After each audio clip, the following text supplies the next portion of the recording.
In the history of Ghana's domestic football, two names always appear to dominate. I mean, in recent times, that's the last 2 decades of that competition. Two names always dominate the conversation of being prolific when it comes to being in front of the goal. Ishmael Ado and Eric Bekoe. Bekoe's story, especially at Kumasi Asante Kotoko, was such that he scored so many goals to the extent that people were now wondering what kind of a striker was he. As you recall, the 2008-2009 President Cup contest between Kumasi Asante Kotoko and House of Lions. I always call it the Bekoe and Dominic Adia show. What a contest that was. But how come this gentleman scored over 40 goals playing for Kumasi Asante Kotoko within a brief spell? He also played for the national team. He went to Egypt, Petrojet, where he had an incredible career. Now, he's back, trying to impart what he learned on the pitch on the next generation of players he think can feel into his shoes or even be better than him. Today, on Prime Take with me, Nabila, I'm speaking to former Kumasi Asante Kotoko forward, Eric Bekoe. Eric, thanks for your time. It's always been a pleasure. How you doing? I'm good. I saw you moving players into spaces earlier. Yes. Yeah, that's your new hobby now? Yeah, because we're once on the field and we know all the ins and outs of the game and we are still learning. Yeah. And so we are trying to give them the right foundation so that the future can be very easy for them to enjoy the game football. How did you start your footballing career? I started from Kotoko, Swag Park, where we used to play small pools, and I was scoring like hell. And so they do encourage me. The senior ones among us, they do tell me, Eric, me at home, you become a good striker in the future. So they keep on telling me. But the unfortunate thing is, I didn't play for the school team. Oh, okay. Nothing, because my parents were like, it has to be education first. Okay. So I was more concentrating on education to have at least a set that in case, because our football life is not promising. Yeah. It's anything can happen on the way. So I had a diploma in graphics. Oh, okay. Yeah, I had a diploma in graphics. I also had my chance at the same Kotoko Swag Park when the professionals were playing Monday Special. And I had the chance to play with almighty John Joponwia during that days. Oh, okay. He has won the world best. Yeah, 1995. Yeah. Euro best, African best, Yes. and world best the same year. Yeah, and then I had a chance to play along the likes of Osei Kufuor and Co. I mean, all the top players that Ghana can boast of. Yeah. And then I scored a magical goal, and that is where I had my chance into the under-17 team. Yeah. Oh wow! So your football there just started from play street football and straight to under 17. From small pool, then we got there. To under 17. And it's all about hard work, dedication, perseverance, and sacrifice. You mentioned that your parents never wanted you to focus on football. They wanted the education first. Yeah, what kind of a family did you have? I'm from a footballing family. My uncles are former House of Oak footballers, and then one also played for Kumasi Asante Kotoko. So we had it in the blood. But they wanted me to have, a good educational background, whereby when I'm no more playing, you can see some of our senior men going to Super Sports and then BBC and all that. Yeah. You need to express yourself when the chance comes. And also, even when you go outside there, the management or the technical don't have time to be given. It's basically more paper. Yeah. It's more theoretical. So when I had the chance to go to school, many couldn't have the chance to go. So if you have the chance, you need to go in more. But any leisure time that I get, I make sure I train and then get myself ready, because when you have good preparation and favor sets in, it becomes so beautiful and a blessing. So how many siblings do you have? We are 4. That's my mother's side. Oh, we are 4. And I'm the last among the boys. Oh, okay. And then I have a sister who follows me. Oh, really? You're speaking to another last boy. Two last babies having conversation. Sure. Wonder your head is sitting like that. Swollen headed. We are always accused of being swollen headed and all that. So tell me, you grew up from a very good home or from a humbling beginning? Yeah, I grew up from a very charismatic family, from a Presbyterian home. And the surprising thing, all the junior schools that I went were Presby. Oh, okay. Until I went to college to do my graphics and then painting. I'm a good painter and I can sketch a lot apart from football. So during my leisure times, that's what I do. Okay. And those times you have to sleep early, and early at 6. I need to be in the room learning, and through learning then maybe I'll sleep. So I've been cautious through my childhood till this age that I am. Even till now, I don't spend much time outside. I always want to be in the room because there's a proverb that they said, the fowl that sleeps early doesn't get problem. So it is yet problem? Yes, I'm scared of problem because normally when problems are coming, it doesn't come from you, the innocent one. Yeah. Maybe they'll be doing it and then. So even when I go out and I'm coming in, immediately I park my car inside my house. I don't move the car again because the Almighty Allah that brought me from outside, He is the one who took care of me. I need to be grateful and then the rest well. Also, I grew up from, a Muslim fraternity. Oh, okay. That's Mamubi. I grew up in Mamubi. Oh. I schooled in Mamubi, everything in Mamubi. So you're a product of Mamubi? I'm a product and then, a star from the pride from the Zongo community. And I'm proud to be part. Yeah, okay. Yeah. Okay. Was there man at home growing up? Oh, yeah. There was a lot. And my firstborn's mother is a Muslim. Okay. Yeah, she's called Barkisu. Oh, okay. Yeah, so I didn't just stay in Mamubi. I also left something in Mamubi. And you took something away from Mamubi. From Mamubi. You see your life. you see your life. I took the Zongo character, which I think is very, very positive. I mean, the positive one, not the other. No, even some wrong perceptions about what Zongo community stand for. So yeah, so we wanted to prove that perception wrong. I mean, it's not all of us that are coming from the Zongo have a bad attitude or some. We have good guys over there who are Muslims, who even call us and teach us a whole lot of things about life all that. So I think Zongo is a university on its own. It depends on the subject that you choose. That's a good one there. You need to choose the course and then to dictate your life path. Yeah. So was there money at home growing up? We weren't rich, we weren't poor. At least the little that we had is manageable, whereby I don't cry for food. I quite remember last time over there, when you eat at night, you are done. Yeah. But I left my food, some leftover for the morning, and then the next morning when I ate it, when they're sharing the breakfast money, they didn't give me some on Sunday. And we're going to church. I refused to go to the church because I left my leftover to eat. So why you don't give me the money some? So it's all on the lighter note. Yeah, okay. Yeah, but we had a family where there was love, there was unity, and then the society was also containing us so well. So I think I'm blessed to be in that particular family where we had top people among us. So I'm blessed to be. Talk to me from street football, let me just describe it that way, all the way to the under 17. Yeah. Who gave you that call up, and was it surprising to receive a call up like that? Per what I was playing way back, I think I deserved it. It was being on merit, not that it was of favor, but I was acting it before I got the chance to go to the national team. And as I went and then showcased why I was being called into the national team. So I think that's the most important aspect of the call up. And then from there, I came back to Tudu Mighty Jets. That's my mother club that I came from. Oh, okay. Yeah, from Abu Sundoko. Alaji Abu Sundogo? Yeah. I mean, so that was your coach club? I played for Kindogo. That was the coast club of Mighty Jets. Oh, okay. So from the coast to Mighty Jets. Oh, okay. So from Mighty Jets, and then Jones Atukwefio spotted me at Tema Park. Oh, okay. When Mighty Jets were playing against Power FC. That is where the now Coleman now Bekoe saga started. And Coleman is also a product of Mighty Jets. Oh, okay. So when we met, I really tortured him. So when we met at House of Folk, he was like, this is a payback time. So that's where the David and Goliath all started. I remember, we'll get to that point, but I remember some game where he was putting his hands all over you. Yeah. Then when the coach called me, he said, Coach, you're in terminal, support us in the training.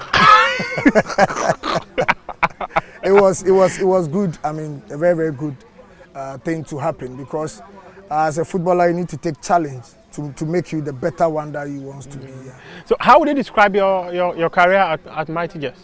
I was good because I scored almost about 20 goals in the season. Yeah, after playing 30 games, because of the national duty, I couldn't get enough time to play.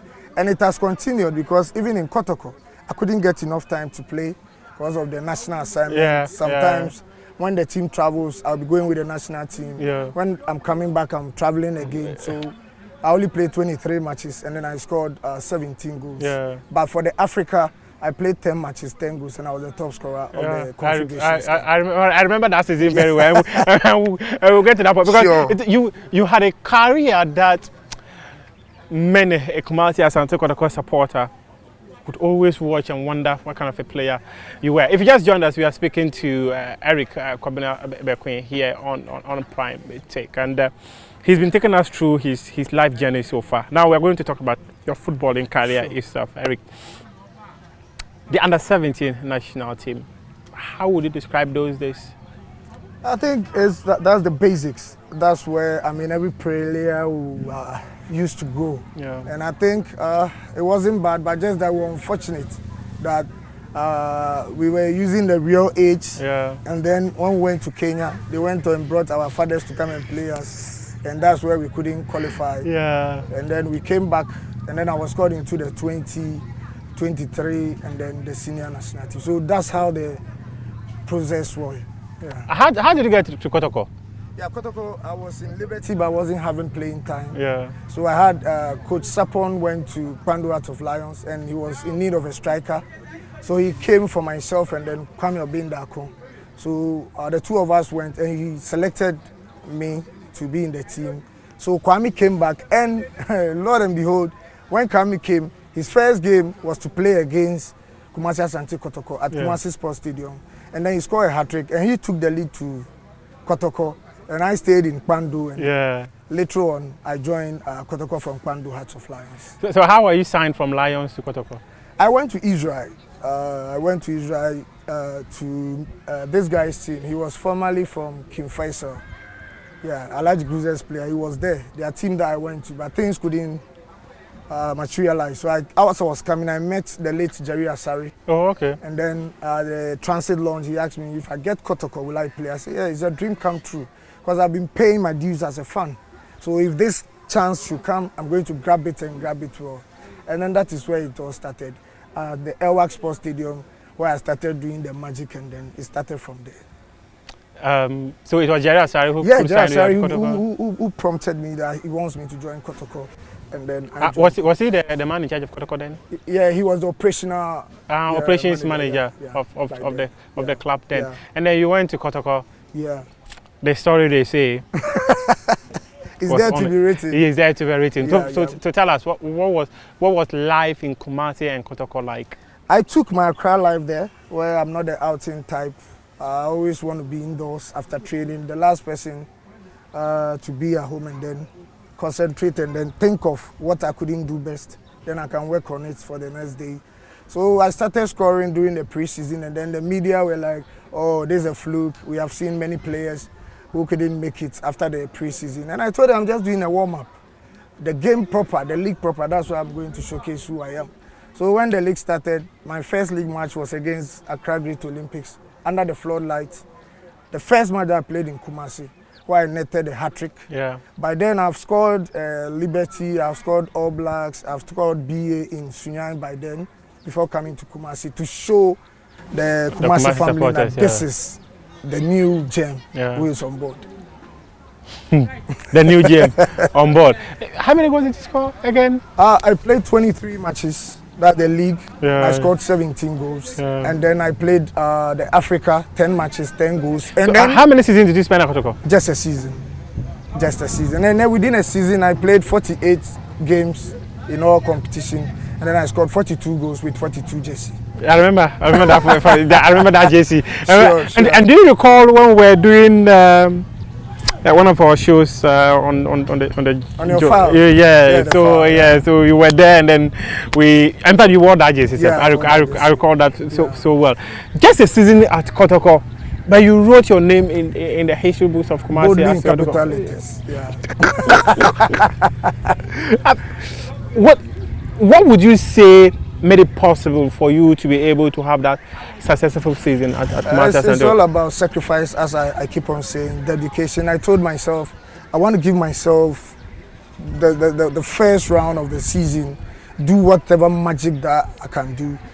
Anything that will contradict with my work or my performance, I just put those things aside. I concentrated, and then the first half of the season, it was magical. So I realized, no, if I should increase the way I keep pushing, I think it's going to help for the future. So when I kept on pushing, I think it brought a fruitful something for the future. If you just joined us, we are speaking to Eric Bekoe, a former striker of Kumasi Asante Kotoko, a former striker of Petrojet. He's also a former striker of the Black Stars, where at Kotoko he scored incredible number of goals, 42 goals in just a single season. That's massive. I remember you were working with Bashir Hayford, right? Yeah. What kind of a coach is he? I started with him during the national under-17 team. Oh, okay. With Salastete. Oh, okay. Yeah, so he has been a father, a friend. Bashir Hayford is almost like my own dad. He took me as the son and kept on encouraging me during my playing times. When we got to Kotoko, the same thing role he was playing for me. And during my time in Kotoko with him, he was like a father, a teacher, a psychologist, and a friend whom you can always walk to and then explain whatever worries that you have to. And I wish anybody would have a coach like him and then enjoy him. Though I've worked with so many coaches, all of them have their own style of, attending to issues. Yeah, management and all that. But Bashir Hayford was super, where, he's very jovial. I would say he's a great comedian, which when things are tough, he can create something out of nothing for you to forget about your worries.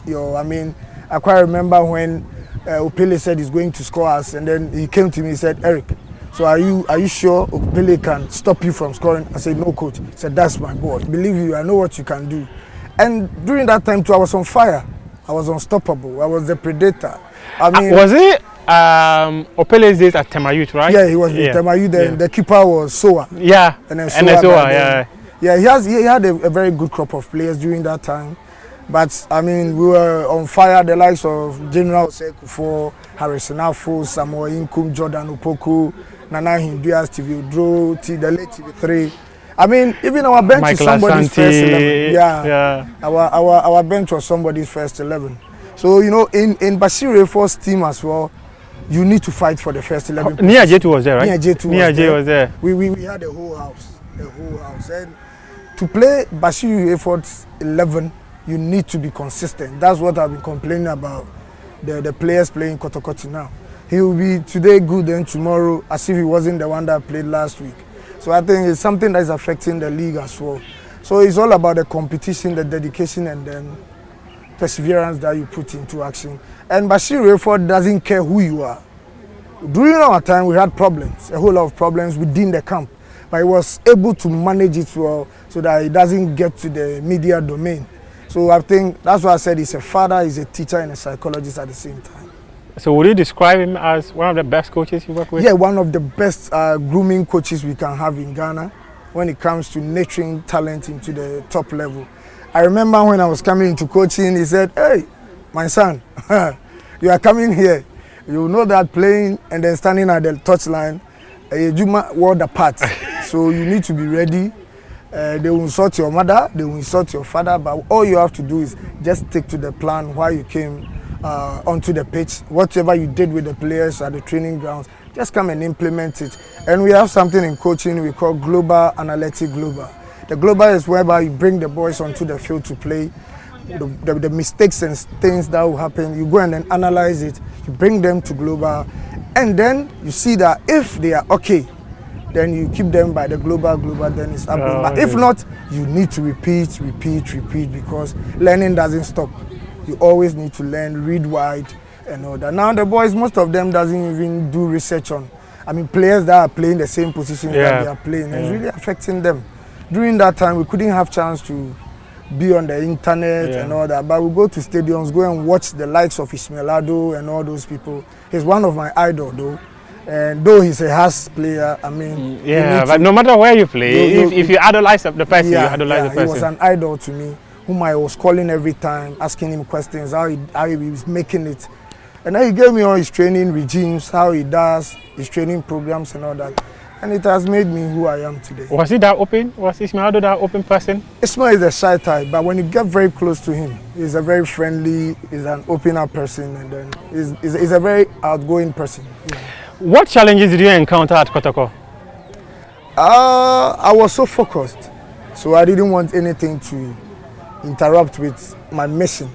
And you know, when you know where you are going, you don't ask too much questions. You always have to stay focused. We're having problems with one or two financial things, but I was always depending on my bonuses, not my salary. Yeah. Because bonuses are coming week in, week out. So why do I focus on salary?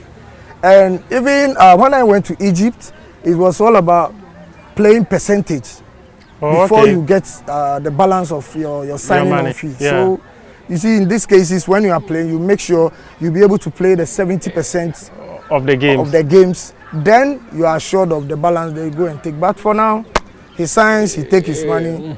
If he wants, you play. If he doesn't want to play, it's good to go. Yeah. So you want to say you never had challenges at Kotoko? Oh, I don't. Be it on the pitch or off the pitch? Oh, it's only one. I think when we were playing Sudan, when the goal was not coming around 80th minute, that I scored the goal. But after scoring, not knowing, the fans thought we cannot equalize the goal, so they went and loosed all my 4 ties at the VIP parking lot. They deflated your ties? They deflated all. So, but the good thing is, that same place, there was a Kotoko fan who ordered for 4 brand new ties with a spare tire, and then meanwhile my tie wasn't even good. So, I mean, it was a blessing. There was a replacement for you. Yeah, it was a blessing in disguise. And I often hear Kotoko supporters, they are very generous. They give. Very. That is why they are very demanding. A Kotoko fan doesn't need a penny from you. Trust me. They always give out. So they always want results. So when I came to Kotoko, I first of all approached Opoku Free and I asked him, how do we play Kotoko? He said, hey, point of correction. We don't play Kotoko, we worship it. We write our name boldly in capital letters in Krobia, then you leave it. You don't enjoy Kotoko financially until you are done playing Kotoko, where you have left a mark. That is where you are going to enjoy. And as we speak, I'm enjoying Kotoko more than when I was actively playing. How? Yeah, because the fans do remember, things that I've done, they remember all those things. And even when I'm going somewhere and then they need to, hey, come, then they will give you an A-class, treatment. Support, yeah. Oh, okay, I get it. Yeah. But so, were they also generous? Did they give you stuff? The bets that people are playing now, I go bet with our big men that this game I'm going to score. So I don't even watch the bonuses, but the bet that I've gone, I need to go and score and then take my money. so you go into an agreement and tell them I will score. The likes of Banu and Co, you will tell me, Eric, Oshami will hotel Brabeju Sika. And then when I score, Maza, job done. And you know, a gambler never counts his money until the deal is done. So I make sure I finish my work, then I go for my money. Yeah. So as you can see, the training that we're doing, that's what I'm impacting in them. You need to have that fighting spirit. Always have the winning mentality, and then you are good to go. Always have the winning mentality, and then you are good to go. But I also recall that during your season at Kumasi Asante Kotoko, there were many assignments that took you off the league games and even other competitions for Kumasi Asante Kotoko. How did that affect your career with the Porcupine Warriors? No, I think it did not affect me. Rather, it gave me a very bigger platform for me to excel. Just that Ismail Ado's record was my target, where I wanted to break it, that 23 goals. Yeah. But due to absenteeism, these were not in class, but on the field, due to national... Every absenteeism, the absenteeism. So due to that, I couldn't have the chance to do what I wanted to do. But I was happy I left a legacy where about 6 trophies, I won it alone. The Goal King title, the best player. You people, your award, the Swag Player of the Year. Swag Award, Yeah, the Bekoe do say Memorial Award of the season. And then 1 award from the United States supporters of Kumasi Asante Kotoko. And then also the Confederations Cup.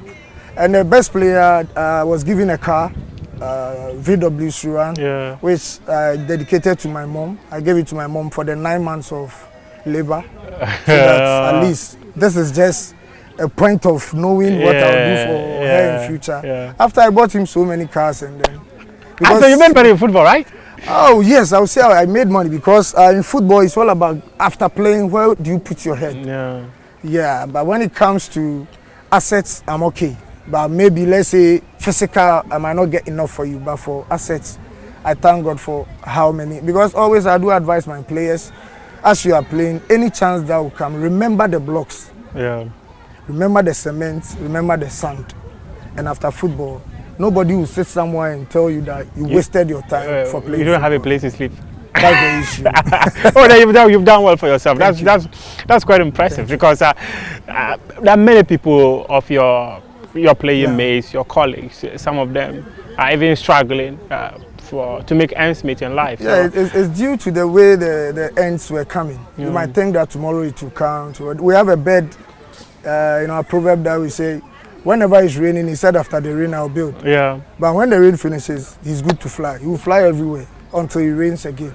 So I didn't want to be like that bed. I wanted to do something down because I foresaw that football is a very short span business. So you quickly do it and then you remove your hand from it. That's a good one. Then let's talk national team. Yeah. The national team, despite your... No, I'll come to the national team. Let me stay with the club football. Yeah, because I wanted to go to the national team because despite your how prolific you were in front of goal, I recall that many people actually thought, this Black Star striking line is Bekoe's own. Yeah. But that story will come to it pretty soon. But you left Kumasi Asante Kotoko for Egypt. You went to Pretoria. I remember when the stories came up, how disappointing it was that you were leaving. Zamalek fans too were waiting for me. When I got there, they were like, it's too small for Zamalek. I mean, we have giants like Ahmed Zaki and who is this boy?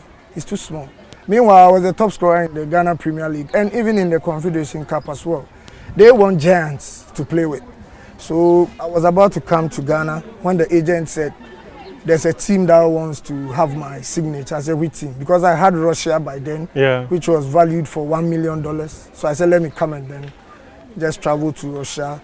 So the team came in, they said they want to sign me on. So when they signed me, and then I told them, I'm going to prove a point by scoring all those big clubs in Egypt. And I scored Ali, I scored Zamalek, and then I took Petrojet to Africa, 4 matches, 4 goals until I got injured, and then we were moved out of the Confederation Cup. Yeah. But I was top scorer, I joined top scorer over there too as well, that same season. How many goals did you score? I scored 14. 14 goals. Yeah. Oh, and we were joined one guy from Senegal. Yeah. Buba. He was called Buba by then. And I think I was one of the best foreign players to grace the Egyptian league, if not to blow my own horn. Egypt still didn't help you that much. Sure. Because if you look at how your career, if you look at the trajectory of your career, it was like that. Come on, Eric. Always scoring goals, but injuries too never helped you. I think without every car that overspeeds gets accident. so you had accident? I had accident on the road. Yeah, but at the end of the day, the legacy that I left was what is more important. Yeah. And then during my time in Black Star as well, the likes of Asamoah were there. Junior Agogo has finished with 2008. Matthew Amwa and co. So I would say it's not only to play for the Black Stars, that's the main mission, but how you position yourself, how you leave a legacy for people to remember you. I'm not sure it would have even chased me here at this sunny moment that we are in now. But because of a certain mark, a certain legacy that I've left, that's why great people like you and a great station like Joy are here to. Don't patronize that. It's okay. Don't patronize that. It's okay. That's a good one. That's a good one there. But any disappointments of not playing for the national team? Never, because in my life, I don't know what is called disappointment. I have something called a game changer. When in life you don't have a plan B, that's where you have problem. So for me, as I was playing, or as I told you, I have my diploma. I was doing some part-time artworks during my leisure times, and it shouldn't base only on football. Though football doesn't have half time, football is a full-time job. But at least you need to have something that will be moving you.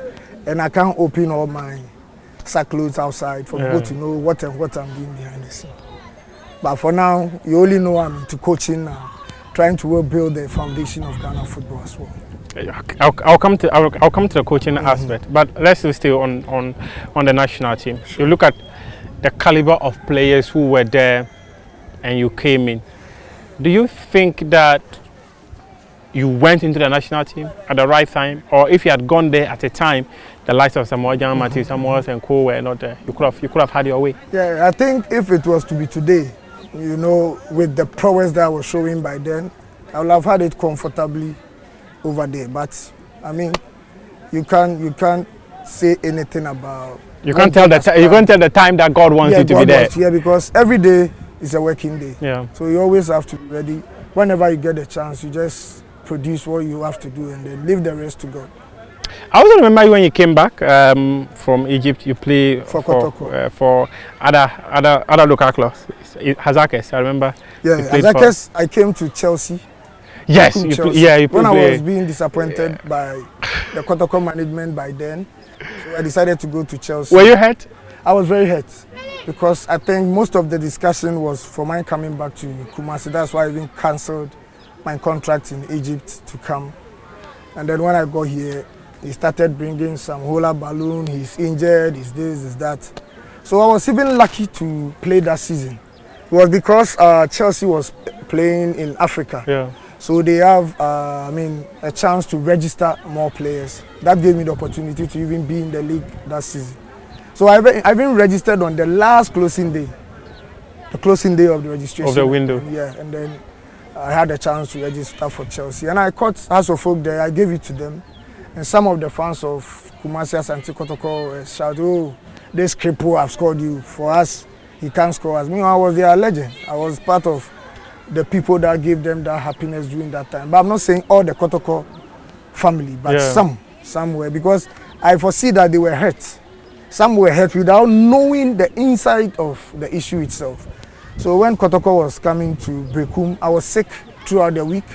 And everybody was like, "Oh, because he's coming to play against Kotoko, he wants to fake," and all that. They didn't know. When I mean a game too much, that is what happened. It's either I fall sick or I'll miss out of the game or something like that. So I only trained on Saturday and I went to camp on Sunday. And Lord and behold, the two rejected stones, that was Jordan Bekoe and myself, we scored the 2 goals in Bekoe. And then the same fans were screaming that I was jubilating as I scored my mother cry, claim my love so much. But you know, in life, you can't be working at ECG and then be taking salary from Waterworks. It doesn't work like that. It doesn't work like that. This is where I'm working and I have to give my all to the club Chelsea. And then after I left for Finland, so from Finland and then Coach Basigi came for me, and then I said, "I'm tired of Ghana football. I just want to be off of Ghana football." He said he would love my experience, and then he wants me to be the second coach on the field. Oh, okay. So I was playing and at the same time reading games for him behind. So when I started scoring, they were like, "Hey, the person we thought is Oluma now, look at what he's doing." Yeah, I remember your game against Techiman City. That was 2016. You scored some wonder free kick. And we were rehearsing our training, and Basigi was telling us what Eric is doing, it can happen in a game. And then as it came, you can see that it was well orchestrated. It was well planned from the training session before we brought it onto the pitch. Tell me, why did you cancel your contract with Petrojet? Yeah, because one, there was the revolution, during the revolution period, like as is happening in Sudan now with Fatah and Co. So we had to break for us to come home. But still, because we are under contract, your money should be paid. But I was like, for me to sit, why don't I join another club maybe? Because teams were looking for me, but Petrojet refused it. So when Kotoko came in, I said, it would be a good place to come back again. And come and help, because Kotoko was also in crisis by then, during the time of KK support. So I wanted to come, and then all those things did happen. So, I mean, I was so hurt. I was so hurt. To God be the truth, I was so hurt. But I thank God, after I couldn't sign to Kotoko, I had a place to relaunch and showcase my qualities. What did the management do? What did the manager of Kumasi Asante Kotoko do? Yeah, you know, they told me to come, and then they gave so many promises of when you score a goal, they will give you this. When you assist, when you help the team to go to Africa, they will give you this and that. But it ended up not knowing they were also talking to one player who was playing for Kumasi Asante Kotoko. They were also bargaining for him. He wasn't even an Impong. Impong wasn't around, but they were rather talking Richard to Impong. Yeah. And I think they were also scared of my velocity, the way the fans love me and all that. Maybe I might bring pressure into the team and all that. Who knows? So when the disappointment came, I said, let me take it in good faith and work on it. And to God be so good, the Go King chapter was part of those out there during that season. Yeah. You've done well for yourself. Then You there was the trip to Finland. How would you describe your days in Finland? Oh, it was great. I went for 6 months with Francis Akwafo. Yeah, and then from then, because it wasn't a bigger team, paying of salaries and wages were, some were problem. Vasa, the club was called Vasa. So we need to come back and then come and relaunch again. You know, the football job is like you being a trotro driver. And when your car spoils, you get somebody's own to ride the big before you get your own car. So until we wanted to call it a quit. Good one. So at what point did you retire? I was approached by Tofik, your own colleague. Oh, really? Yeah, Tofik Sianu. He even took me to Basigi. Oh, you see Basigi? Eric is available. Oh, okay. So he told me after that season, why wouldn't I jump into coaching? Because it seems my knowledge about the game is very high. So it would be better I come into the coaching and then just leave the football. And I wasn't ready though.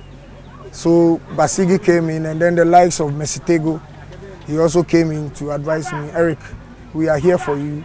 Whatever advice you need, we are here to be there for you. So you just come into the game. We are here to help you. And then I started with Sokoman at Nsoko. Yeah, that's my first team I ever coached. And God being so good, and through the hard work and then researches and all that, I was able to take them to the middle league. Oh, okay.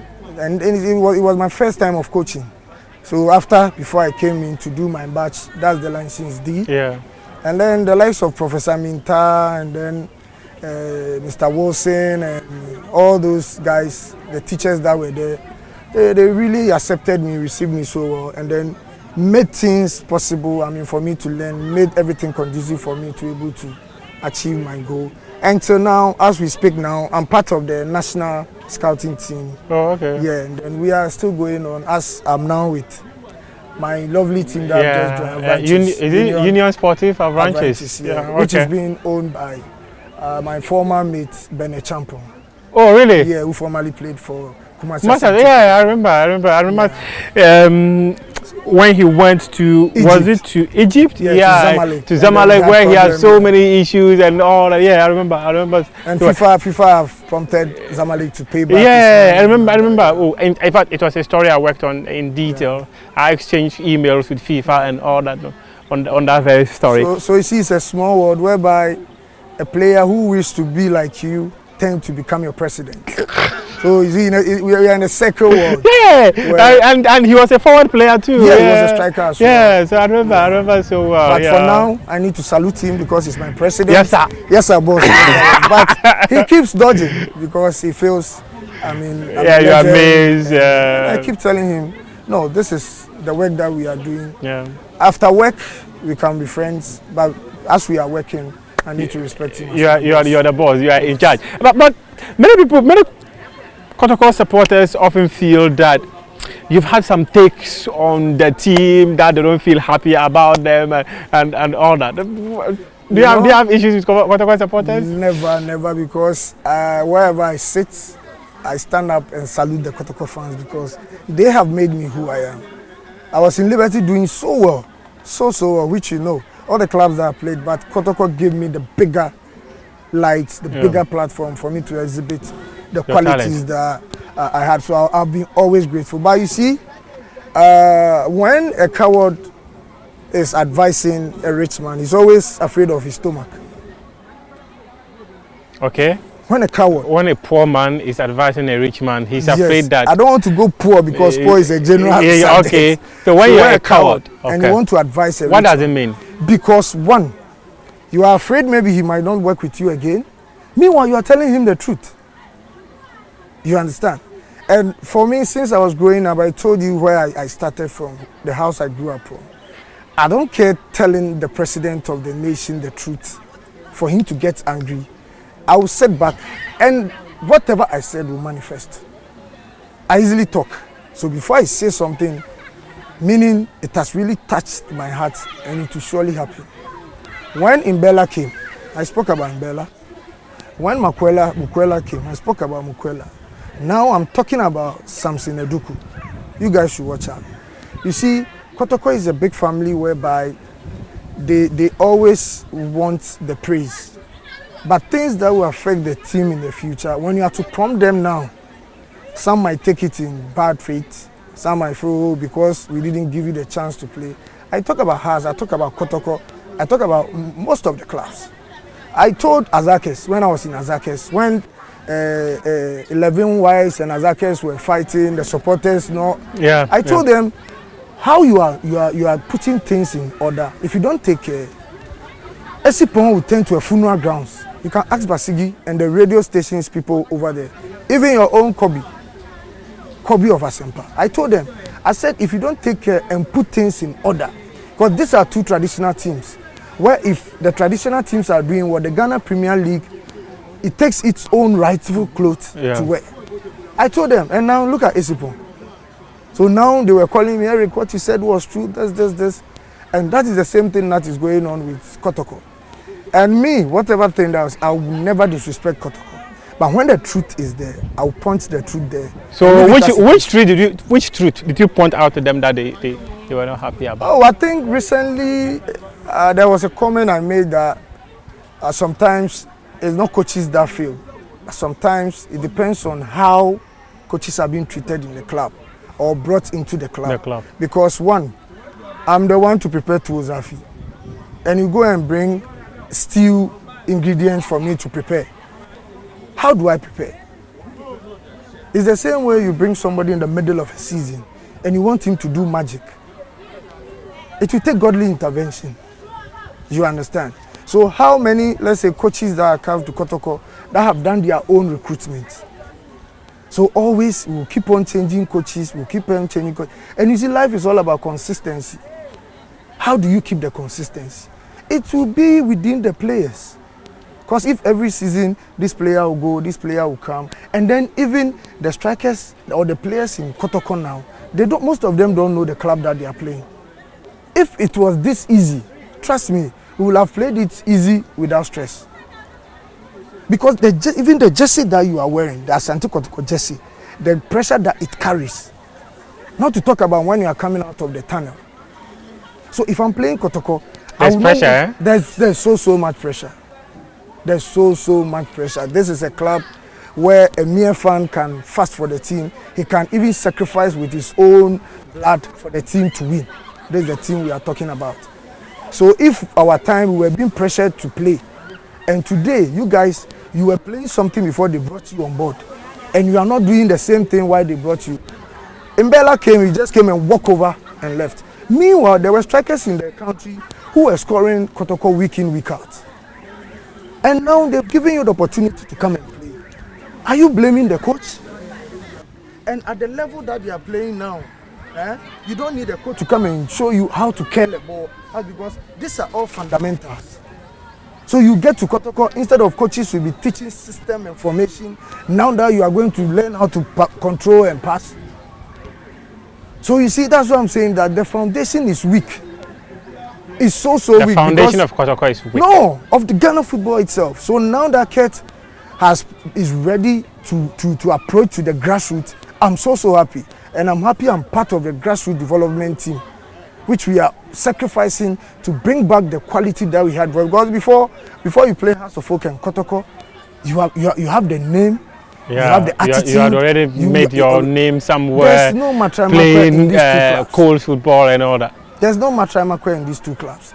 You need to be already made material. Look at how they brought Kwesi Appiah. He was a kingpin in his team. They went and brought him to come and sit him on the bench.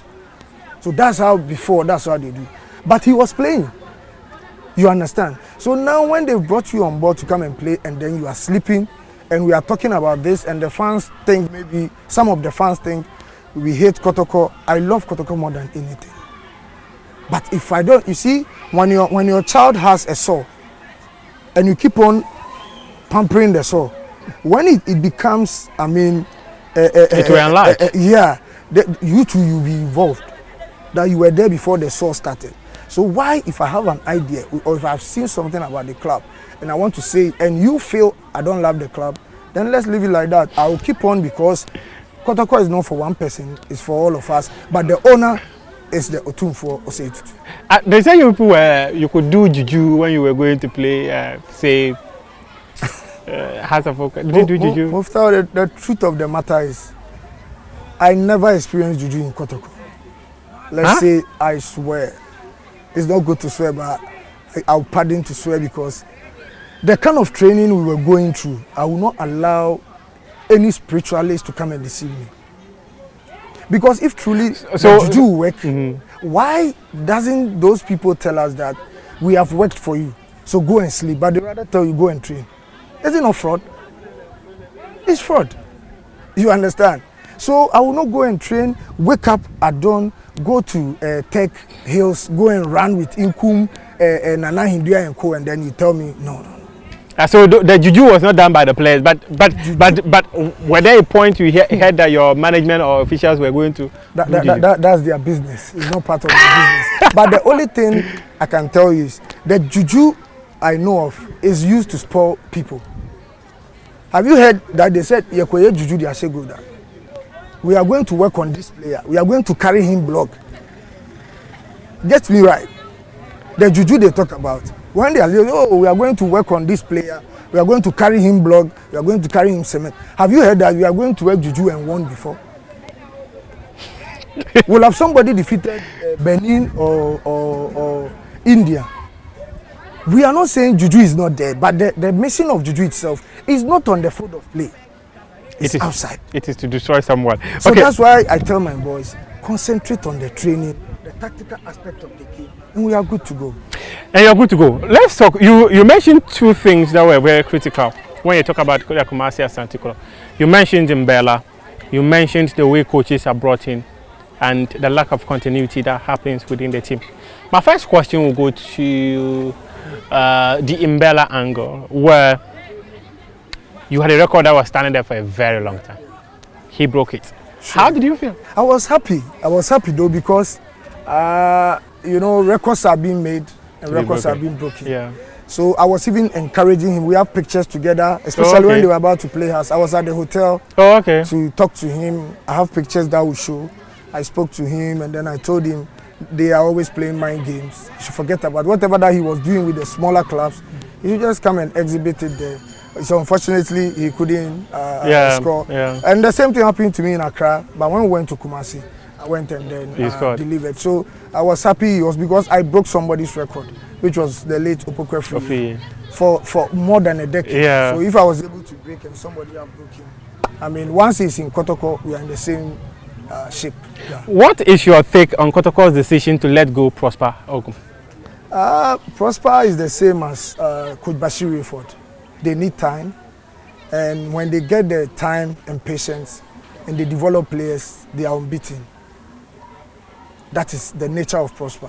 So I foresee Prosper to rather go in for a middle team where he can have the time, he can have the space, he can have all the time to groom the players well, because you know he's also a developmental coach who those are the kingpins of developing players, and the like of my technical director Adusaki is also part of those kind of squad. So in these big clubs they don't have no patience because they are result oriented already. So they don't have the time for you to come and teach somebody how to pass, how to receive, how to do that. But already made coaches are good for those clubs. But he did coaches like Morino. They want already right players. They can't groom a player. They can't groom a player. So we have coaches and their specifications and all that. But he did well. He won the league. Were you disappointed they allowed him to go?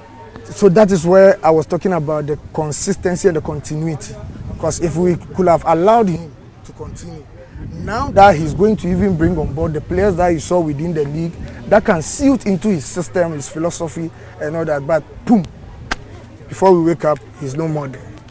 So these are some of the things that I think are happening to the big clubs, not only Kotoko, both Hearts and Kotoko. The patience to keep a coach for a while, for him to build a solid foundation for them.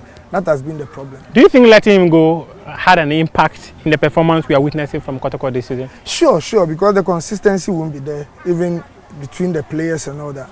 You understand? So it was good for them to keep him than to let him go because of one or two hola balloon that came. I mean, when it comes to coaching, there's a whole lot. The coach cannot play.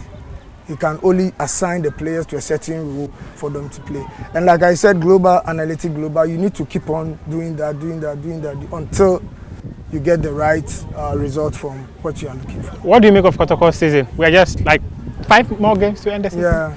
What do you make of it? It has not been a straight ladder, or I mean, something that is going up. They keep going up, down, which doesn't speak well of the club. Because Kotoko, during our time, we even won the league around first round. Yeah. Yeah, so that tells you the capacity that the team has, the expectations that they have. But this season, I would say we need to put things in order and then do the right thing as soon as possible if really we want to go higher and go to Africa and claim glories. Because the likes of Egypt, Al-Ali, Zamalek, they are all pushing so Wydad well, Casablanca, putting money, RS Berkane, putting money and all that. And you and I know the monies that are going in here, and then we are not having the quality. And now we have the quantity, but the quality is few. Yeah, they are all good players, but they need certain one or two to be injected into them to become the top players, and let them know the clubs that they are playing, and we are good to go. But do you think the Kotoko can still win the league? We hope so, because it's my former club and I always wish well for them. They are 8 points behind the league leader, so 5 more matches to go. So 15 points to fight for. Can they still win it? It's not about how you fall, but how you come back. So that's the most important thing. Even if the season is over, the whole world is not over. So we should go back to the drawing board. Just put the right measures down, from the board to the ball boy of the team and then to the driver. When things have been done, I think Kotoko will go back to its glory days. You're not a politician, but I'm going to ask you a political question. Yes. I'm going to ask you a very, very, very political question. Okay. Nana Yamponsa, his tenure is coming to an end. Would you suggest that they extend his mandate at Kotoko? Yeah, in one point I would say yes, because of continuity, because of the vision that, and you see this thing, as it's good you started with political, because even in our entire nation, that is what is happening. Whereby somebody will put blog, the other one come and move the blog, re-put the same blog again. Then we stay at the same level. Yeah. But instead of doing the continuity, we don't do it. And then we keep breaking, placing, and then we'll keep, because you see, when you are building and the foundation is not right, you don't see the problem from the grounds. You see the cracks. Let's go, let's continue. Yeah. But has he done well? Do you think Nana Yamponsa has done well? Yes. With the 3 years mandate that was given to him? Yeah, per his vision that he came with, I would say he has done his part. And as for Kotoko and House of Folk, you can't do all. You can only come and do your quota and go. But within the quota, I mean, your exploit is what is more important. So I think Nana have done good so far. If we can maintain him for continuity, I think it will be best for the club. It will be best for the club. You've gotten into coaching right now. Yes. Tell me, you say you are working for your former colleague, Bernard Champon, Union Sportive, Avranches. Yeah. Which division are you in? Division 3? So you're in Division 2. Yeah. Okay, Division 2. What are the goals that you've got as a coach?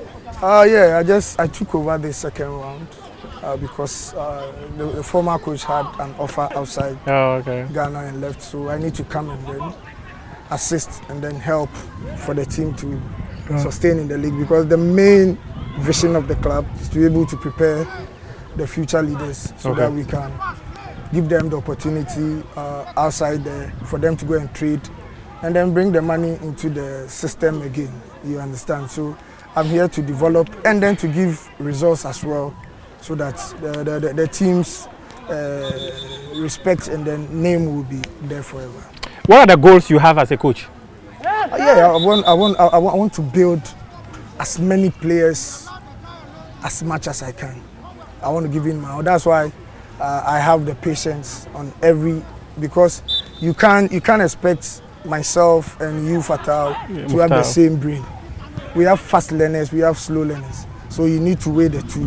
You don't expect them to be on the same level. But you see, when the slow learners pick up, they are more dangerous than the fast learners. I have a friend, when those during the time we're in school, when you tell him, I want to go and learn, he said, no, our family, we are quick-tempered. When I learn right now, I will know. So I'm taking my time, to build players. Because so far, I've built 2 players to the national team already. Okay. In soccer, player was invited to, it's called Bamba, was invited to the national team. And then when I came to Montreal too as well, the same thing did happen. And I'm hoping here I'll be able to build a player for the national team as well. So tell me, Eric, pretty quick, you've spoken about your vision to be able to build players who will be able to play in the national team. But personally, your career path, your targets? It all ends at the national team when you are being given the assignment to work in the national team, which I'm not in a rush for that. Yeah. I want to take it step by step. And I want my work to speak for me. I don't want it to be like because I was a former player, I was a legend, I want my work, and I'm going step by step, gradually putting blocks on blocks, block mortar, so that when I get there and I'm being called, people say, oh, Bekoe was here. He did this, he did that. But just within the moon poop, I'm there. People say, oh, it's favoritism. He was being considered, no, I don't want it to. So I want to take it on the right grounds. That's all. There are often stories, but though there are exceptions too. But many people would say that not all great players become great coaches. Yeah. Does this often cross your mind? No, it's true. It's very, very true because when you are playing, it's different from when you are at the touchline. When you are at the touchline, you see it more wider. Yeah. But when you are playing, you don't see it that way. So when coaches are being sorted, for you think you are free. But today, when you are at the touchline, you have taught them something at the training grounds. But you get to the pitch as if they have not been taught. So it's a gradual process, and if you have somebody like Nia Dusaki as your director, he'll be behind and then be watching and then controlling you. Learning doesn't stop. So always we keep on learning, correcting mistakes and all that. Kotoko is your baby. There's Hazakers, there's Petroject, there's Ghana under 17, under 20, 23, Black Stars, even the female national teams. Which of them is your goal for you to coach? The juvenile, because that is where the basics starts from. Because when you get the basics right, up there, you don't have any problem with them. Because if you develop them well, those up there, they are going to enjoy how you develop them. And when you are also there, you are going to enjoy. Because the one that is going up, if it doesn't push him well and he's failing, where is he fall? He will fall on you. So we need to prepare the foundation well for them to have it easy. Prepare the foundation well for them to get it easy. Any final comments that you've got? We are just praying that things will go well for the FA, so that whatever dream on the juveniles that they are doing will all go successfully. Because when the juvenile is going on well, it affects the Black Stars as well. When the juveniles are not preparing, the same thing applies to the top. So I will pray that whatever the dream that the FA has, it should come to pass and then manifest for the success of Ghana football. And then my team branches to the president and where he gets his finances from. God should help him to grow well, get more money so that we can also enjoy. you said something about continuity. You talked something about the Ghana Football Association. So the GFA elections this year, so should Ket continue? That one is not part of my business. Mine is who is in power now. Who is in power now? But it's continuity. It's all about continuity. Yes, that's what I'm saying. That so Ket should continue? So that's, I wish. Okay. I wish, because he has started a journey, which I think if he should continue with the journey and the vision and the dream, it will help Ghana football. But we are not the one doing the election. Yeah. But I wish, because of continuity, if he should continue, I think it's a good thing for Ghana football. Continuity, Ket continues, it's a good thing for Ghana football. If Naya Amponsa continues, it's a good thing for Kumasi Asante Kotoko. He's a footballer, not a politician. The politicians who make that decision.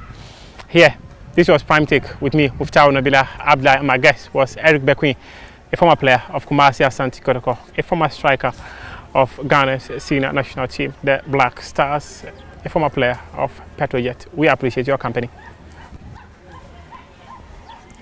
Oh. Charlie.